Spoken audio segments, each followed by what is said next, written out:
Welcome back to the Podyssey. It's Trent Time, and today we're going to be talking about Week 4 of Football Friday Night, Westerville North at St Xavier.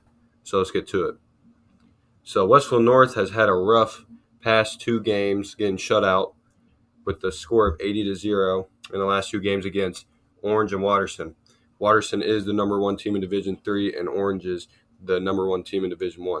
So two tough teams went on the road against Orange, and Watterson came here.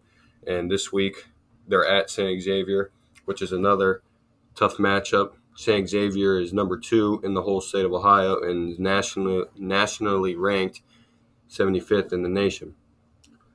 But what does North need to do going into conference play? Because next week is Week 5, and it opens up conference play against Delaware Hayes.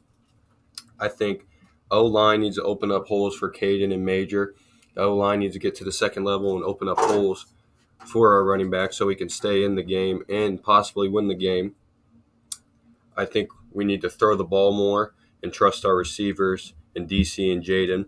They need to get some big receptions and big gains for us to stay and win the game. And after watching Bishop Watterson, I think our defense needs to get stops.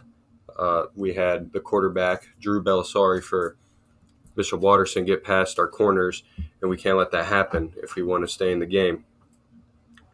So, talking about St. Xavier, like I said, they're second in the whole state of Ohio and nationally ranked 75th in the nation.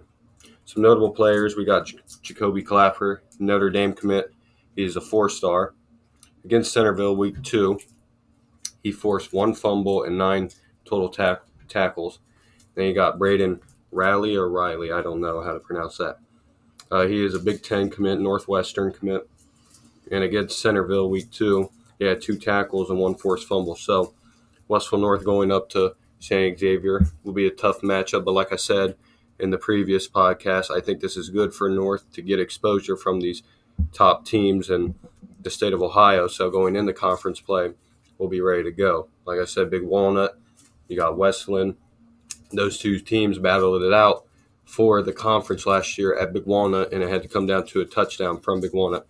Like I said, Big Walnut went to the Final Four in Division II, and Westland is bringing back some notable players and the same players, basically the same roster from last year. But North needs to end this stretch on a good note going into conference play. Like I said, the exposure could really help North go deep into the conference, possibly win, and deep playoff runs. But that is it for Trent's Time. Tune in next week where we talk about Week 5 of Football Friday Night, the OCC conference opener against Delaware Hayes at Westerville North. It should be a good game. We'll talk about notable players and how the matchup went last year. Thank you.